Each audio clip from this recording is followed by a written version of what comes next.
वो दोनों एक ही चीज है, एक सिक्के का पहलू हैं। ओवैसी को भी आप कम मत जानिए, वो सुनिए भाई, सुन मेरे एक सिक्के का पहलू है। जितना आरएसएस इस देश के लिए घातक है उतना ही मुस्लिम लीग है। हम पे मत ले जा, मैं नहीं आने दूंगा। कोई हो यहाँ धर्म का, वैसे धर्म नहीं है, नेता है वो। कौन है वैसे नेता धर्म नहीं है। फिर नेता जब एक धर्म की बात करेगा, जो हम तो योगी को भला नहीं मानते जो उसने ये बयान दिया है। ये बयान उसका अच्छा नहीं है। ये भाई है हमारे मुसलमान, कोई और नहीं। आप तो आरएसएस तो तलुआ चाटते थे जिससे आप सरकार बनाई है, जिसने ये मुसलमानों ने धर्म नहीं देखा था उस समय, हिंदुओं ने धर्म नहीं देखा था, शोषित वंचितों ने धर्म नहीं देखा था। उनका एक ही मकसद था, कैसे भी अंग्रेजों को निकालो देश से।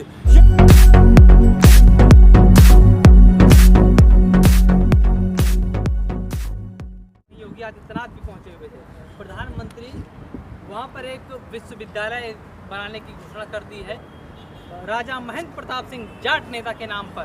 क्या कहना चाहेंगे आप? देखिए, सबसे पहले तो मैं जो भी भाई आपके वीडियो को देख रहे हैं उनको मैं नमस्ते राम राम करना चाहता हूं। प्रधानमंत्री जी अभी प्रधानमंत्री बने, इनको तो 7 साल हो गए। इनको महेंद्र प्रताप सिंह का जो विश्वविद्यालय बनाना था तो पहली 5 वर्ष में ही बना देते। अब क्या ऐसी सूझी इनको जो महेंद्र प्रताप सिंह के नाम से ये विश्वविद्यालय बनाने की घोषणा कर रहे हैं? क्यों कि ये समझना चाहते हैं कि जातवाद में इन किसानों को बांट दो। उन्होंने जाटों का राजा बताया है महेंद्र प्रताप सिंह को। जाट जाति थे, हम भी आते हैं। हमें तो ये भी पता नहीं था कि महेंद्र प्रताप सिंह जाट राजा थे। वो क्रांतिकारी थे। वो जो क्रांतिकारी है, आज सरदार भगत सिंह को ये हमारे सरदार भाई कहने लगे कि वो हमारे थे।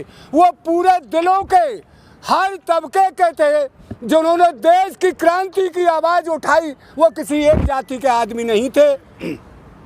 उन्होंने जातवाद को पीछे रखकर पहले देश को आगे रखा है। उन्होंने कहा धर्म भी एक पीछे की गोड़ है, हम मानव हैं और हम मानवता का काम करें। हम गरीबी अमीरी की दूरी मिटाकर सब एक साथ धर्मनिरपेक्ष भारत बनाएं, ये सपना देखा था। नेता महेंद्र प्रताप सिंह के नाम से यूनिवर्सिटी बना रहे हैं तो दिक्कत क्या हो रही है? हमें कोई दिक्कत नहीं। दिक्कत क्यों है? पर आप जाट नाम क्यों रख रहे हैं उसका? वो तो एक क्रांतिकारी थे। उनकी अंग्रेजों के साथ जो लड़ाई हुई, हम सरदार भगत सिंह से, चंद्रशेखर आजाद से जातिवाद का नाम लेकर के, वो सब देश के नेत्रों के तारे थे। वो जन जन के प्यारे थे। वो आप उसे खींचकर फिर जातवाद में का जहर घोलना चाहते हैं। ये जातवाद किसान आंदोलन नहीं चलने देगा। ये सबका है देश, ये गरीब अमीर सबका देश है। यहाँ सब धर्मों का देश है, सबका सम्मान होना चाहिए। पर धर्म पीछे की बात है। योगी आदित्यनाथ ने अपनी उस रैली में उन्होंने कहा कि 2017 से पहले लोगों को राशन नहीं मिलता था, अब्बा जान कहने वाले खा जाते थे। अब या योगी पे तो जहर उगला है। योगी तो हर समय उसे तो जातिवाद धर्मवाद का ही जहर उगलना है। उसने क्यों उगला? पहले भी राशन मिलता था, अब भी राशन मिल रहा है।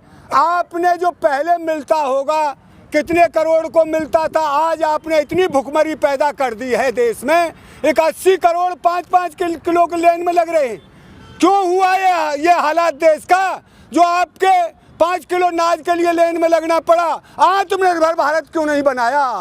आत्मनिर्भर बनना चाहिए था। आप कहते थे मैं आत्मनिर्भर भारत बना के रहूँगा। कहाँ रहा आपका आत्मनिर्भर? और जो ओवैसी है नहीं, वो दोनों एक ही चीज़ है, एक सिक्के का पहलू हैं। ओवैसी को भी आप कम मत जानिए, वो सुनिए भाई, सुन मेरे एक सिक्के का पहलू है। जितना आरएसएस इस देश के लिए घातक है उतना ही मुस्लिम लीग है। ये इनको तुम भला मत समझिए। ये धर्म की जो बात कर, मैं धर्म की जो बात करता है कोई पार्टी हो, वो फिर उस सुनिए भाई, शोषित वंचित की बात कर रहे हैं, कहाँ था? अरे हम ये कह रहे हैं शोषित वंचितों की करता तो किसान आंदोलन के साथ खुल के आ जाता। वैसे उन्होंने पार्लियामेंट कोई नहीं बोला, कोई नहीं बोला पार्लियामेंट में, आज तक कोई नहीं बोला, कोई नेता नहीं बोला पार्लियामेंट में। मैं कहता हूँ आज तक किसी नेता ने पार्लियामेंट में आवाज नहीं उठाई। ये तो किसान जब अपने आप बॉर्डरों पर जब उनके साथ लग रहे हैं, ये कोई नहीं था देश का नेता जो आवाज उठाता इस बिल को नहीं बनने देंगे। हम चुनकर क्यों भेजते यार? फिर वही बात, तू धर्म पे मत ले जा, मैं नहीं आने दूंगा। कोई हो यहाँ धर्म का, वैसे धर्म नहीं है, नेता है कौन है वैसे नेता, धर्म नहीं है। फिर नेता जब एक धर्म की बात करेगा, जो हम तो योगी को भला नहीं मानते जो उसने ये बयान दिया है। ये बयान उसका अच्छा नहीं है।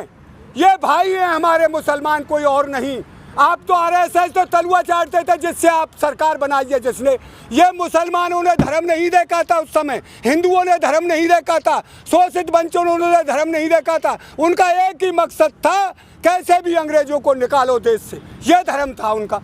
और सुभाष चंद्र नेता, जो नेताजी सुभाष चंद्र हुए, वो महात्मा गांधी पर भी जो काम नहीं हुआ वो सुभाष चंद्र ने कर दिखलाया था। एक बार एक कट्टर हिंदू ने उनको निमंत्रण दिया, एक आपकी जो आज़ाद हिंद के लिए जो पैसा कम है मैं पैसा दूंगा, उसके लिए निमंत्रण किया। नेताजी उसके निमंत्रण पर गए, उनके साथ मुसलमान भाई भी थे और हिंदुओं में जो हम जिनको नीची जात मानते हैं, कौन, वाल्मीकि, और ये जो नीची जात कहते हैं जिनसे, नीचा कौन है? नीचा वो है जो नीचता के काम करे। आज उन्होंने मना कर दिया, उनका मंदिर में आप जा सकते हैं, मंदिर के कर्म इन सबको इजाज़त नहीं है। नेताजी ने कहा मुझे ऐसे धन की आवश्यकता नहीं है, मेरे साथ जाएंगे तो सब जाएंगे।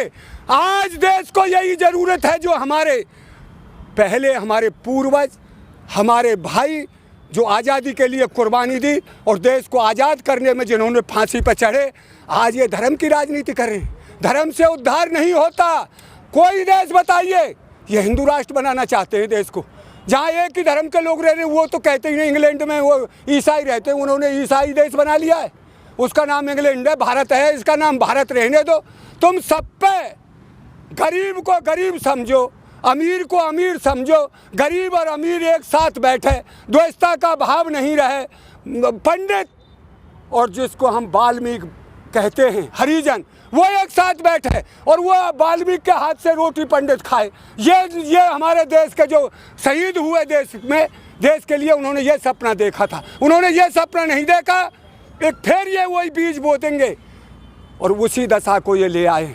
इससे देश का पतन हो जाएगा। बांटिए मत देश को। उत्तर प्रदेश के चुनाव को आप कैसे देखते हैं? लगातार आंदोलन चल रहा है, लेकिन 2022 में जो चुनाव होने वाले हैं उस चुनाव में क्या इस किसान आंदोलन की कैसी भूमिका, देखिए, किसे आप समर्थन करने? देखिए भैया रे सुन, किसान किसी को समर्थन नहीं करता। किसान देश बचाने की पहले लड़ाई लड़ रहा है। अभी चुनाव का बहुत दिन है, चुनाव तो सब आप समझ जाएगी, सबका दिमाग सेट हो जाएगा। जब तक धर्म की राजनीति से नहीं हटेंगे, मैं तो एक बात कहता हूँ, ये हमारे यहाँ से भी सांसद हुए, आज उन्नाव के सांसद हैं, उनका ये नाम मैं भूल रहा हूँ, साक्षी जी महाराज, जब मथुरा से सांसद थे और उसके बाद उन्होंने जब कितने ज़िले बदल दिए।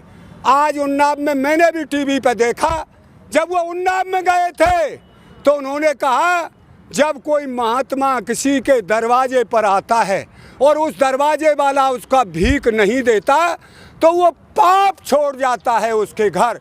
मैं आपके यहाँ वोटों की भीख मांगने आया हूँ और भाई जो तुम वोट नहीं दोगे तो तुमको श्राप लगेगा। उस महात्मा ने ये कहा, वो संसद हमने बना के भेजा, संसद में क्यों नहीं आवाज़ उठाई मोदी के खिलाफ? आप ये गलत काम कर रहे हैं।